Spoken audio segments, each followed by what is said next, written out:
할렐루야. 오늘이 2021년 마지막 주일입니다. 벌써 이렇게 됐어요. 한 해가 다 지나가 버리기 전에요. 마지막으로 그간 우리가 한 해 동안 과연 어떻게 하나님께 예배드리며 또 신앙생활을 해왔는지 말씀으로 우리 자신들을 오늘 한번 돌아보는 시간을 보냈으면 좋겠습니다. 특별히 오늘 이 본문 말씀은요, 우리가 계속 지금 묵상하고 있죠. 교회에 대해서 묵상하고 있었던 사도행전 10장 말씀이고요. 그 중에서도 우리가 이미 살펴봤었던 것처럼 하나님께서 베드로 사도에게 고넬료라고 하는 이방인을 통해서 많은 것들을 깨닫게 만들어주신 그 이후에 이제 베드로가 입을 열어서 고백을 하고 있는 그런 내용들입니다. 저는 개인적으로 성경에 나와 있는 인물들 중에서 베드로가 가장 좋습니다. 그냥 저를 닮아서 제가 베드로를 닮아서 좋은 것 같아요. 인간적으로 굉장히 정겹고 남 같지가 않습니다. 베드로 이렇게 보면. 전에 예수님께서 함께 옆에 계시던 그 시절부터 시작을 해서요, 매번 꾸지람을 많이 받는 제자 누굽니까? 베드로인 것 같아요. 제가 봤을 때는 베드로 그렇게 꾸지람을 받으면서도 계속 옆에 붙어 있고요. 또 어쩔 때는 또 귀한 신앙의 고백도 하죠. 주는 그리스도시요 살아계신 하나님의 아들이시니이다. 이런 믿음의 고백을 성령의 인도하심 따라 또 하기도 하고. 그러다 또 그 승질머리는 어떻습니까? 딱 좋은 것 같지는 않아요. 별로 이렇게 제가 닮았다고 해서 그렇게 좋지는 않습니다. 다혈질이죠. 굉장히 다혈질입니다. 겟세마네 동산에 예수님 잡으러 온 대제사장 종 말고죠. 이 말고라는 사람은 귀를 그냥 칼은 또 맨날 차고 다녀가지고 칼로 그냥 확 귀를 단칼에 쳐버리고요. 또 자기 주장은 어떻습니까? 우리가 계속 보고 있는 것처럼 굉장히 강하죠. 내 에고, 자기 주장이 엄청 세가지고요. 예수님 앞에서도 자기는 절대 나 주님 부인하지 않습니다 라고 목에 핏대 세워가지고 계속 힘주어서 얘기하기도 하고요. 그러다가 실제 예수님의 말씀 그대로 주님을 3번씩이나 내가 모른다 라고 부인하고 나서는 자기 반성은 또 굉장히 빨라요. 금세 또 그죠? 딱 닭이 울자마자 밖으로 나가서 심히 통곡하고 회개할 줄도 아는 사람이 바로 이 베드로라고 하는 인물이죠. 많이 연약하고 부족해서 굉장히 많이 쓰러지고 넘어지고 자빠지는 그런 베드로. 또 자기 주장도 무지 강해서 누구에게든 심지어 우리 예수님 앞에서까지도 잘 굽히지를 않고 지지 않으려는 베드로. 그리고 성격도 그닥 좋지 못해가지고 승질 부리다가 예수님께 혼도 많이 나는 베드로. 그럼에도 불구하고 우리 예수님께서 계속해서 이 모양 저 모양 다듬어 가시고 인도해 가시는 그런 베드로죠. 그러면서 점점 주님의 말씀, 마음을 더 깊이 깨달아가고 늘 회개하고 조금씩 변화되어 가는 베드로. 그러다 먼 훗날에는 마침내 주님 가신 그 십자가의 길도 그대로 따라가게 되는 베드로. 이런 베드로가 바로 지금 저와 여러분의 모습이고요. 이것이 바로 앞으로 우리 역시도 걸어가게 될 그리스도인들의 모든 길들인 줄로 믿습니다. 그러니 우리에게도 이 베드로가 전혀 남 같지 않고 굉장히 정겹게 느껴지는 거죠. 인간적이고. 오늘 본문에서도요, 이 초대교회의 리더인 베드로이지만 리더라고 해서 맨날 맞는 건 아니잖아요. 자기의 잘못을 또 깨닫고는 입을 열어서 하나님 앞에 또 만천하에 많은 사람들 앞에 고백하고 있는 그런 부분입니다.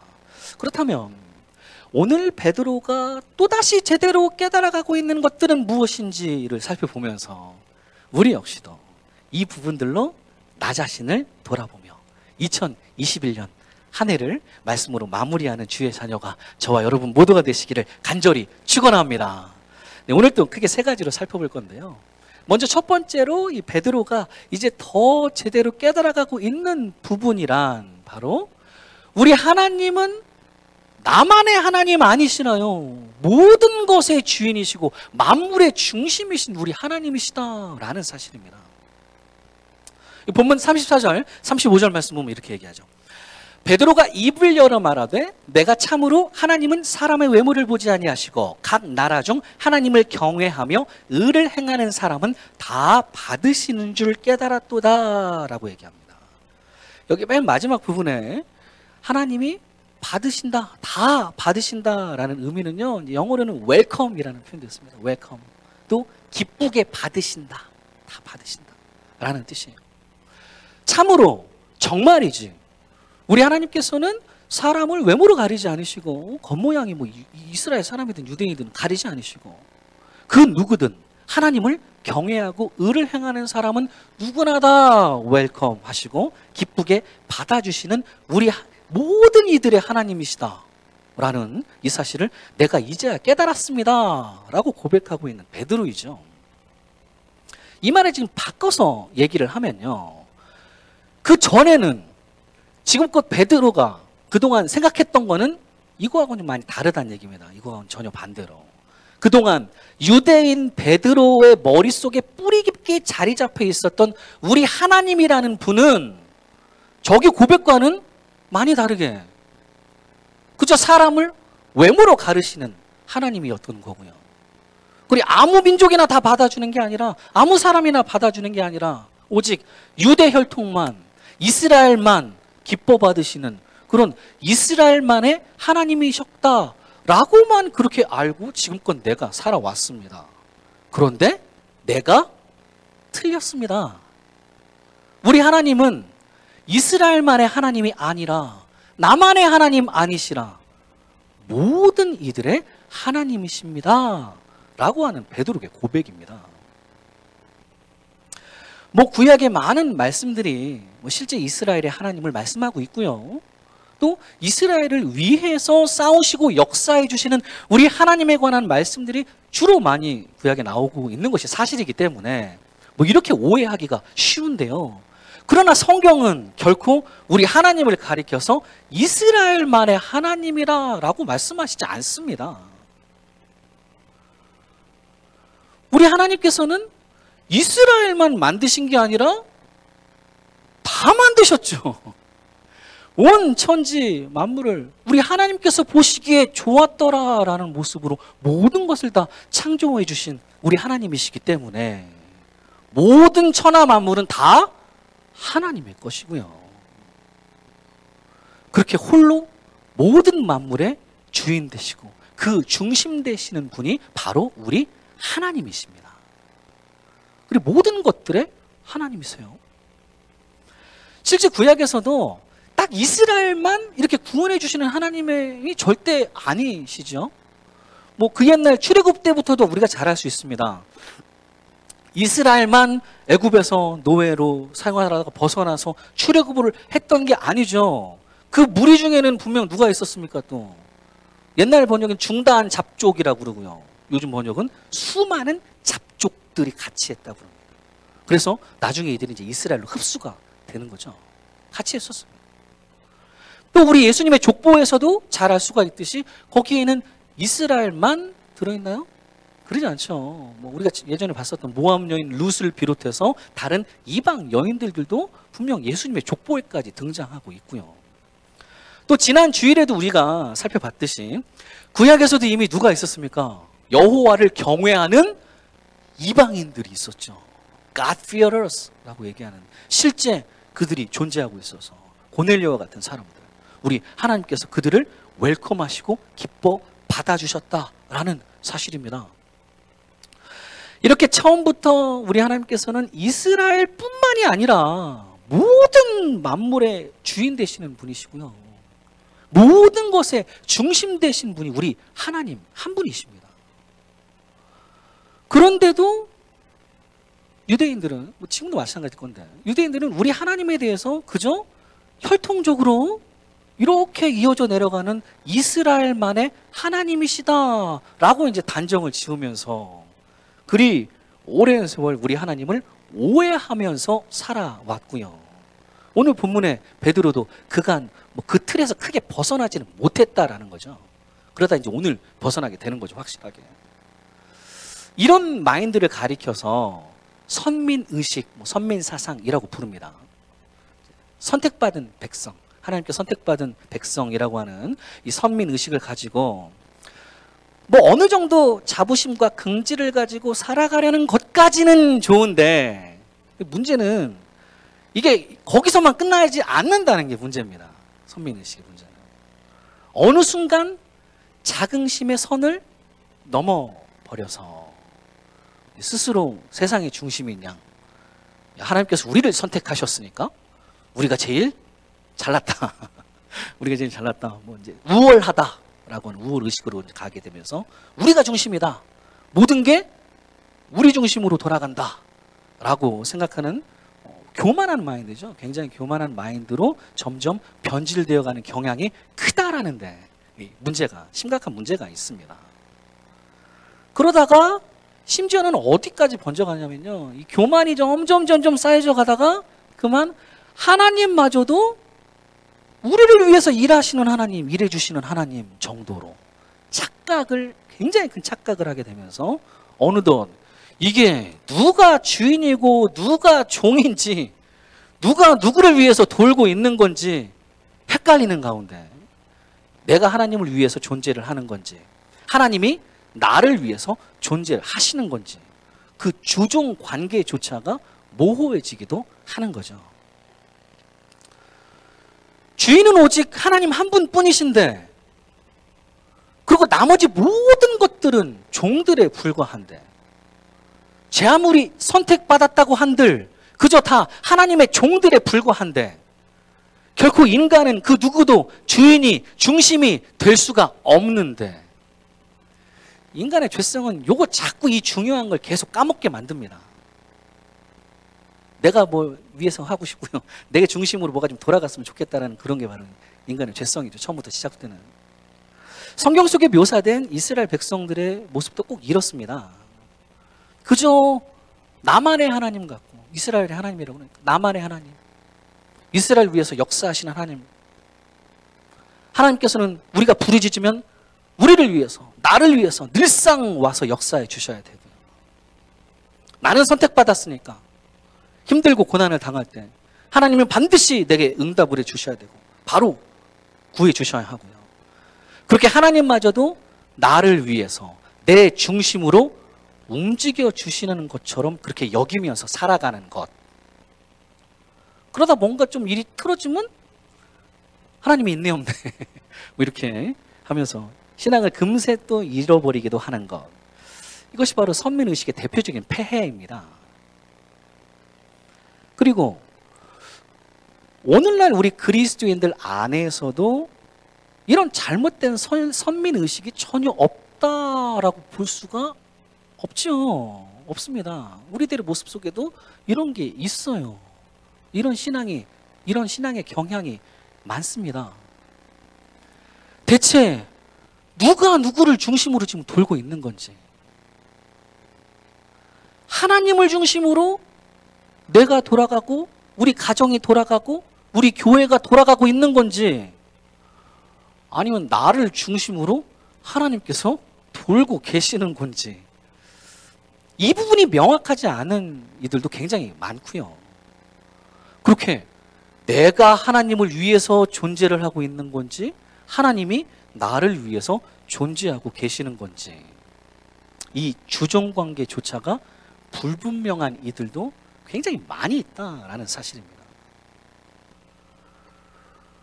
분명 우리가 보기에 어마어마한, 우리가 하늘에 보는데 제일 큰 게 뭡니까? 태양이죠. 그래도 제일 큰 게 태양인데, 저 큰 태양을 중심으로 이 작은 지구, 그 중에서도 저는 보이지도 않을 건데 그죠? 이 지구라는 걸 포함해서 여러 행성들이 태양을 중심으로 돌고 있고요. 또 그 크다는 태양마저도 다른 무언가를 중심으로 또 돌아가고 있습니다. 그렇게 계속해서 그 무언가를 거슬러 위로 올라가다 보면 맨 위에 중심은 누굽니까? 그분은 누구십니까? 하나님이시죠.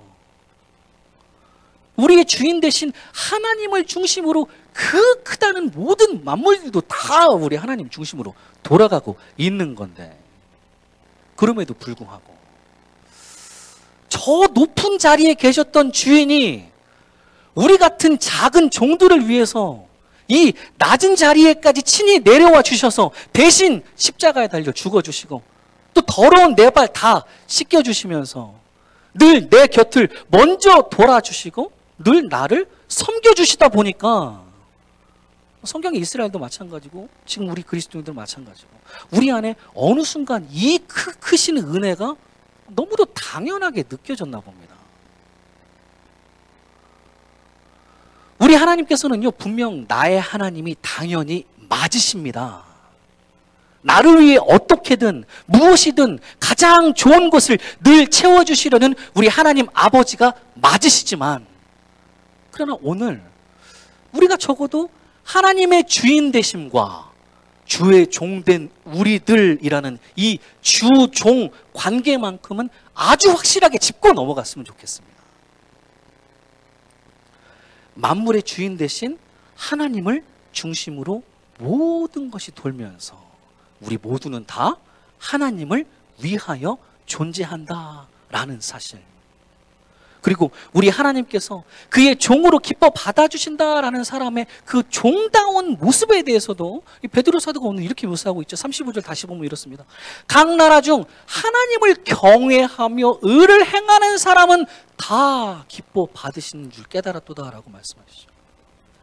뭐 유대인이든 이방인이든 이제는 그 누구라도 먼저 하나님을 경외하며, 그리고 하나님 앞에 겸손히 엎드려 주의 크심을 제대로 알고 얼마나 크신 분인지, 그리고 나의 지극히 작음을 깨달아갈 줄 아는 사람, 그리고 의를 행하는 사람이죠. 의라는 건 무엇이 옳고 그른지 가장 의로우신 성경 말씀으로 분별해서 제대로 하나님께서 보시기에 좋은 의를 행하려는 사람이 바로 우리 하나님께서 기뻐 받으시는 주님의 종된 모습이다라는 말씀입니다. 이렇게 하나님의 주인 되심 먼저 표로 한번 정리해 보면 이렇습니다. 우리 하나님의 주인 되심, 우리 하나님은 나만의 하나님 아니십니다. 이거 굉장히 잘못된 생각이에요. 나만 하나님, 나만의 하나님 아니시라 우리 모두의 모든 만물의 주인 되신 하나님이시다라는 사실, 그리고 하나님을 중심으로 나도 돌고 네 옆에 있는 이 사람도 돌고 모든 만물이 다 돌면서 하나님을 위하여 우리가 존재한다라는 사실, 그렇게 주인의 종된 우리는 여호와를 경외하며 또 말씀 따라서 의를 행하는 자들이다라는 이 세 번째 사실. 바라기는 우리는 과연 이 하나님의 주인 되심을 제대로 따르면서 살아가고 있는지를 한번 점검해 봤으면 좋겠습니다. 주인을 중심으로 주인의 뜻대로 나는, 또 우리 가정은, 우리의 교회는 계속 지금 돌아가고 있는지, 혹 주인 되신 하나님마저도 그저 나를 위해서 내 중심으로 내 마음대로 좀 움직여 주시기를만을 기대하면서 지금 살아가고 있는 것은 아닌지, 그러다 뭔가 또 일이 틀어지면 하나님 그럴 줄 알았네 몰랐네 이러면서 신앙마저 흔들리고 있지는 않았는지, 과연 주의 종답게 여호와를 경외하며 말씀 따라 의를 행하는 그런 올 한 해를 보내왔는지, 지난 2021년 한 해 동안 나의 모습, 우리 가정과 교회의 모습을 돌아보시면서요, 다시금 하나님의 주인 되심을 우리 가슴에 깊이 새기며 내년을 또 제대로 결단해 나가시는 그런 주님의 귀한 종들이 저와 여러분 모두가 되시기를 간절히 축원합니다. 첫 번째, 하나님의 주인 되심 우리가 명확하게 해야 되고요. 두 번째, 베드로가 또 오늘 제대로 깨닫고 있는 부분이란, 우리 하나님은 공평하시다라는 겁니다. 우리 하나님은 차별함이 없으시다라는 말씀. 34절 말씀 다시 보면 이렇게 얘기하죠. 베드로가 입을 열어 말하되 내가 참으로 하나님은 사람의 외모를 보지 아니하시고 라고 얘기합니다. 여기서 우리 하나님께서 사람의 외모를 보지 않으신다라고 다소 길게 표현하고 있는데요, 사실 이걸 신약의 표현으로는 딱 하나의 단어를 사용하고 있습니다. 그리고 이 단어의 원래 의미는 차별하지 않으신다라는 뜻이에요. 차별하지 않으신다. 영어로는 이제 no favoritism이라고 번역을 하는데요.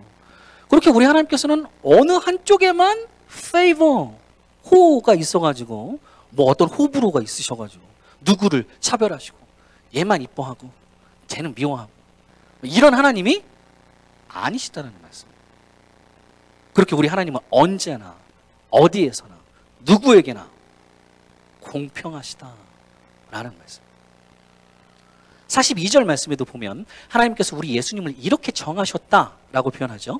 우리에게 명하사 백성에게 전도하되 하나님이 살아있는 자와 죽은 자의 재판장으로 정하신 자가 곧 이 사람인 것을 증언하게 하셨고, 우리 예수님이라는 사실을 증언하게 하셨고, 이렇게 우리 주님은 살아있는 자뿐만 아니라 죽은 자도 다 공정하게 심판하시는 재판장이 되셔서 그야말로 모든 걸 다 꿰뚫어버리는, 산자나 죽은 자나 그 모든 것을 다 꿰뚫어보시는 하나님, 재판장이시다. 누구에게나 차별함이 없이 공평하게 판결을 내리시고 공정하게 판단을 내려주시는 그 주체가 바로 우리 주님이시다라는 말씀입니다. 이런 재판장이신 우리 주님은 늘 공평하시다, 애니원에게 다 공평하시다라는 부분에 대해서 우리는 또 확실하게 우리 신앙관 앞에 깊이 새겨 나가야 합니다. 우리 신앙에. 만약에 우리가 자꾸 이제 재판장 대신 영원히 오르신 분이시죠, 의로우신 재판장이신 우리 주님의, 하나님의 그 공평하심에 대해서 의심이 들기 시작을 하고, 하나님 진짜 오르신 분 맞아? 우리 하나님 공평한 거 맞아? 라고 이제 반문을 제기하기 시작한다면 과연 어떤 방향으로 흘러가게 되는지, 창세기의 가인이라는 인물을 들여다보면 굉장히 어떻게 흘러가는지 분명해집니다. 어떤 식으로 가는지. 우리가 잘 아는 가인이라고 하는 이 인물은 뭐 창세기 거의 시작 부분에도 나오기도 하지만은 인류 최초라는 타이틀이 굉장히 많이 붙어있는 사람이죠. 그다지 좋은 타이틀은 또 아닙니다. 이렇게 보면 인류 최초로 사실은 동생 아벨과 더불어서 하나님께 제사를 드리던 사람, 하나님께 예배를 드리던 예배자가, 사실은 최초의 예배자가 이 가인이라는 사람입니다. 근데 하나님께서 동생의 제사만 받아주시니까 동생을 질투하게 되는 인류 최초의 질투의 화신이기도 하고요, 가인이라는 사람. 또 하나님께서 내 제사만 안 받아줘서 어떻게 됐든 몹시 분하여 안색이 변했다고 하는 인류 최초의 분노의 화신이기도 한 사람이 가인이고요. 그러다 끝내는 내 안의 죄를 다스리지 못하고는 그 질투와 그 분노가 그냥 터져 나와가지고 그만 자기 동생을 돌로 쳐 죽여버리는 인류 최초의 살인자라는 타이틀도 붙어 있습니다. 거기다가 또 인류 최초라는 타이틀을 가인에게 하나 더 붙이자 보면요, 바로 재판장 되시는 오르신 우리 하나님의 공평하심에 의문을 제기하고 반기를 들었던 사람. 그렇게 하나님의 판단을 무시하고 하나님은 나를 차별하신다, 내 제사만 안 받아주셨다, 하나님은 나에게 그리 불공평하다라고 느꼈던 인류 최초의 사람이다 라고도 우리가 말할 수 있겠습니다. 그렇다면 우리 하나님께서 정말 가인에게 불공평하셨나요? 여러분이 한번 불공평하셨을까요? 전혀 아니시겠죠. 아벨만 아이고 예뻐라 예뻐라 이러고 가지고 가인은 너는 가 저리 뭐 이렇게 하셨을까요? 그런 하나님 아니셨겠죠. 전혀 그러시지 않으셨습니다. 오늘 본문에서도 말씀하시듯이 우리 하나님께서는 누구에게나 다 페어하신, 공평하신 재판장이십니다. 그런데도 하나님께서 가인의 제사를 받아주시지를 않았다면 거기에는 분명 재판장이신 하나님의 옳은 뜻이, 깊은 뜻이 있는 거죠. 과연 그게 뭔지, 대체 가인이 뭘 깨닫기를 원하셨는지 창세기 4장 6절 7절 말씀 보면 하나님께서 가인에게 이렇게 말씀하십니다. 여호와께서 가인에게 이르시되 네가 분하여 함은 어찌 됨이며 안색이 변함은 어찌 됨이냐. 네가 선을 행하면 어찌 낯을 들지 못하겠느냐. 선을 행하지 아니하면 죄가 문에 엎드려 있느니라. 죄가 너를 원하나 너는 죄를 다스릴지니라 라고 얘기하십니다. 여기 보면 지금 가인에게 계속해서 우리 하나님께서 두 번씩이나 강조하시는 부분은 뭡니까? 선을 행하라는 겁니다. 선. 우리가 이미 선에 대해서는 굉장히 많이 봤었죠. 히브리 단어로는 토브라고 하는, 뭡니까 이게 바로? 하나님께서 보시기에 좋았더라 라고 하는 게 바로 선, 토브이죠. 그러니까 저 말씀을 바꿔 얘기하면요, 너 가인 안에는, 네가 나한테 드린다고 하는 가인의 예배 안에는 모든 것을 다 꿰뚫어 보시는 재판장, 의로우신 우리 하나님께서 보시기에 좋은 이 선이라는 부분이 빠져 있었다라는 말씀입니다. 바로 이 부분을 조금 가인이 깨달아가지고, 내 안에 선하지 못했던, 하나님께서 보시기에 좋지 못했던 부분들이 뭘까를 고민하면서 그거 회개하며 그 죄를 다스릴 줄 알아야 했었는데, 그러나 가인은 그러지 못했죠.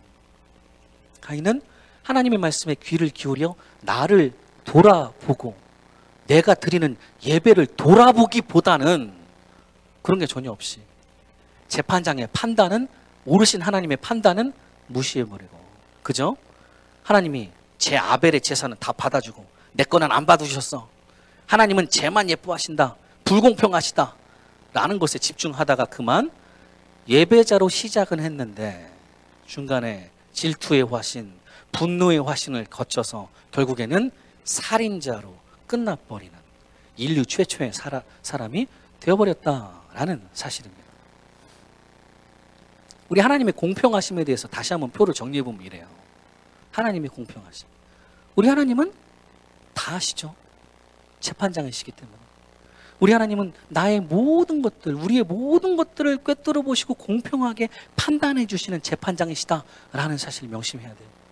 그리고 하나님의 선하신 뜻은 어떻게든 우리 각 사람을 가장 좋은 길로 인도해 주시려는 하나님의 뜻이 어디든 있으시다라는 사실.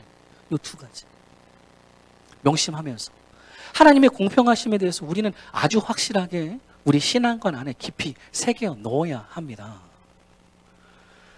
이렇게 공평하신 하나님을 고백하는 대표적인 찬양이 하나 있죠. 저도 되게 옛날에 불렀던 찬양인 것 같은데, 송명희 시인이라는 분의 나라고 하는 찬양이 있습니다.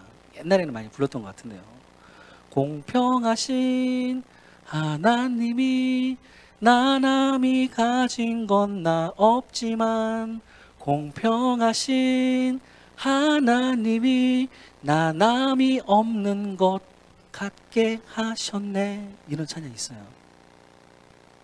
대부분 아시는 분도 계시겠지만 이 송명희 시인이라는 분은 뇌성마비 장애인이십니다. 태어날 때 의사가 이 집게로 머리를 좀 잘못 집어가지고 손해가 손상이 되셨대요. 그래서 그 이후로는 말도 거의 잘 못하고 움직이지도 이제 못하며 그저 간신히 누워서 쓸 수 있는 그 오른손 가지고 막 어렵게 적어낸 시가 이제 공평하신 하나님이라는 시입니다. 저는 이분 잘 몰라요. 이분 뭐 다른 글이나 뭐 요즘 어떻게 활동하고 계시는 그런 행보에 대해서는 전혀 잘 모르지만 그냥 이 하나의 사실에는 좀 은혜가 됩니다. 뇌성마비 장애인인 송명희 시인마저도 이렇게 공평하신 하나님이다라고 고백한다면요, 우리가 하나님 공평하지 못하다고 얘기할 수 있는 이유가 없는 것 같아요. 어떻게 불공평하다고 얘기할 수 있습니까? 우리가 감히, 내가 감히 나의 모든 것을 다 아시는 하나님께 불공평합니다 라고 말할 수는 없다라는 거죠. 그렇게 때로는 우리 삶에서 공평하지 않다라고 느낄 때가 많이 있죠. 우리가 인간인지라. 욥을 봐도 우리가 잘 알 수가 있고요. 우리의 삶에 그 어떤 이해되지 않는, 납득하기가 어려운 일들이 자꾸 발생한다 할지라도, 그간 나 신앙생활도 열심히 한 것 같은데, 나름 진짜 충성되게 한 것 같은데 왜 나에게만 이렇게 힘든 일들이 막 계속 여기저기 터지고 있는 건지, 다른 사람들을 보면 그렇게 잘 살고 있는 것 같은데, 잘 되고 뭘 해도 그냥 잘 되는 것 같은데 자식 새끼들도 어떻게 이렇게 잘 나가고 있는데 왜 우리 애들만 나를 이렇게 힘들게 하는 건지.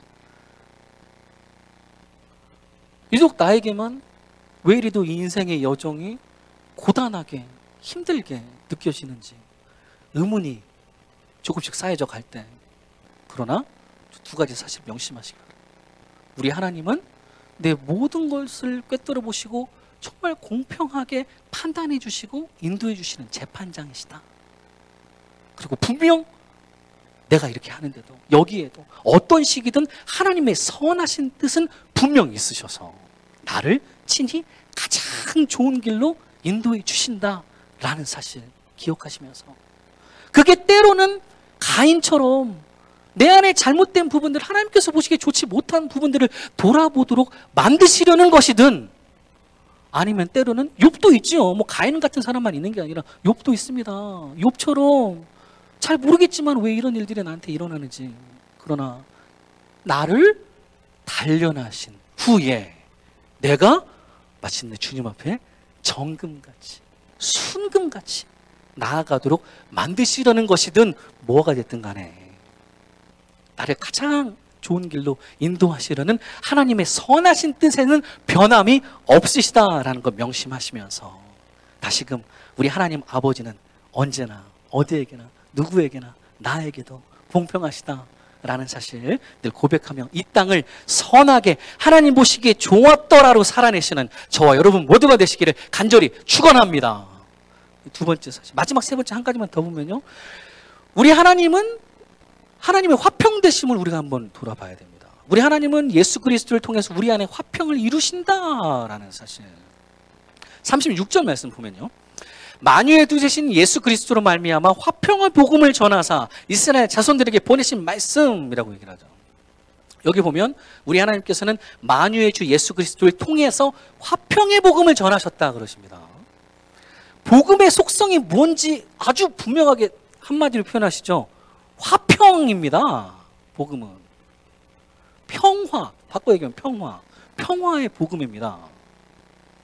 그리고 여기서 화평, 평화라는 건요, 에이레느라고 하는 단어인데, 이거의 원래 의미는 평화 또는 원래는 화해라는 뜻이에요. 영어로는 reconciliation, 다시 묶어주다라는, 뭔가 끊어졌던 관계를 다시 묶어준다라는 평화입니다. 그러니 이 화평의 복음이 어딘가에 누군가에게 이 화평의 복음이 들어가게 되면 먼저는 누구와의 관계가 화평이 되는 거예요? 하나님과의 관계가 화평이 되는 겁니다. 하나님과 나 사이가. 그 옛날 죄로 인해서 막 끊어져 버리고 뒤틀려 버렸던 그 하나님과의 관계가 다시 평화를 누리는 거죠. 예수 그리스도라는 유일한 연결고리로 다시 묶어집니다. 오늘 보면 43절 말씀에서도 이렇게 말씀하시죠. 그에 대하여 모든 선지자들 증언하되 그를 믿는 사람들이 다 그의 이름을 힘입어 죄 사함을 받는다 하였느니라. 예수의 이름을 믿는 사람은 누구든지, 그게 유대인이든 이방인이든 죄인이든 장애인이든 가난한 자든 오로지 그를 믿음으로 말미암아 그의 이름을 힘입어서 내 모든 죄 사함을 받고 그간 무너졌었던 하나님과 나 사이의 화평이 다시금 아버지와 아들로, 아버지와 딸로 다시 묶어주시는 유일한 이름이 바로 우리 주 예수 그리스도이신 줄로 믿습니다. 이렇게 화평의 복음이라는 게 내 안에 제대로 들어오면 하나님과의 관계가 평화되는 거죠. 그리고 거기서만 끝나는 게 아닙니다. 화평의 복음이 들어오면 성탄절 말씀으로 누가복음 2장 14절에서도 이 땅에 친히 내려오신 우리 아기 예수님께서 태어나시는 날, 그날 밤 천사들이 그 기쁜 소식을, 복음을 목자들에게 이렇게 전해줍니다. 지극히 높은 곳에서는 하나님께 영광이요, 땅에서는 하나님이 기뻐하신 사람들 중에 평화로다. 화평의 복음은요, 하늘에서뿐만이 아니라 여기 이 땅에서도 이제 하나님이 기뻐하시는 사람들 중에 평화를 이루어 주시는 복음, 기쁜 소식이 되신다라는 말씀입니다. 복음이 제대로, 화평의 복음이 제대로 들어오면 하나님께는 영광이요, 또 이어서 나는 하나님께서 기뻐하시는 사람이기 때문에 그간 무너졌던 다른 또 하나님께서 기뻐하시는 사람들과의 관계도 다시 평화를, 화평을 이루게 된다. 그게 유대인이든 사마리아인이든 더럽다 취급했던 이방인이든 그리 전에는 다가가기 힘들고 되게 껄끄러웠던 사람일지라도 복음이 제대로 들어간 사람에게는 다시금 주 안에서 화평을 이루어 나가려고 애쓰는 사람의 모습으로 변화되어 간다라는 말씀입니다. 아니, 그렇게 승질 더러웠던 베드로도 그렇게 됐잖아요. 자기 주장 엄청 강해서 누구에게도 지지 않으려 했던 베드로, 이 방금 전에 우리가 지난 시간에 봤던 것처럼 하나님의 말씀 앞에서까지도 나 저 더러운 짐승 나 절대 안 먹습니다 라고 3번씩이나 고집을 부렸던 베드로도 이제 오늘 본문에서 그간 그렇게도 더럽다 상종하지 않았던 이방인들 자기 마음에 품어버리고 그렇게 예수 그리스도 이름을 그들에게 공식적으로 이제 막 그 이름으로 세례를 베풀어주는 베드로. 그러면서 여기 이 땅에서도 하나님이 기뻐하시는 사람들 중에 평화라는 것을 정말 제대로 이루어가려는 그런 화평의 사람이 되었다라는 사실입니다. 할렐루야. 그러니 우리 역시도 자기 반성이 되게 빠른 베드로처럼 우리 역시도 자기 반성을 엄청 빨랐으면 좋겠습니다. 2021년 한 해를 돌아보면서 과연 우리 안에 하나님의 화평하심은 어땠는지 한번 봤으면 좋겠어요. 하나님과 나 사이의 화평은 어떤가 먼저 봐야 되겠죠. 코로나라고 하는 이 핑계거리 엄청 좋아요, 그죠? 적당한 핑계, 적당하게 거리 유지하면서 화평은 아니죠. 이게 그렇게 살아가고 있는 건 아닌지, 또 나와 다른 사람들, 하나님께서 기뻐하신다라고 하는 사람들 사이에 화평은 어떤지, 뭐 요게 잘 되는 안 되는데 뭐 요게 잘 되겠습니까? 요것도 역시 점점 더 꼬여만 가고 있는 것은 아닌지 바라기는 우리 주 예수 그리스도로 말미암아 내 안에 제대로 새겨진 이 화평의 복음이기 때문에 우리는 먼저 하나님과의 온전한 관계 속에서 또 내게 맡겨주신 다른 이들 역시도 내 마음에 제대로 품고 살아가시는 그런 하나님께서 기뻐하시는 사람들이 저 여러분 모두가 되시기를 간절히 축원합니다. 사랑하는 성도님들, 오늘 2021년 돌아보면서 3가지 부분 우리가 점검해 봤습니다. 첫 번째는 하나님의 주인 되심이죠. 만물은, 하나님은 나만의 하나님 아니에요. 내 옆에 있는 사람이 하나님, 다 우리 모두의 하나님이시기 때문에 만물의 주인이시다. 그리고 하나님만 중심돼서 나도 거기 돌고 있는 거고 모든 것들이 다 돌면서 하나님을 위해서 우리가 존재한다라는 사실. 그렇게 주인의 종된 우리는 여호와를 경외하며 의를 행하며 말씀 따라 살아가는 사람들이다 라는 첫 번째 하나님의 주인 되심. 그리고 두 번째는 하나님의 공평하심이죠. 하나님은 우리의 모든 것들을 꿰뚫어 보시고 가장 공평하게 정확하게 판단해 주시는 재판장이시다.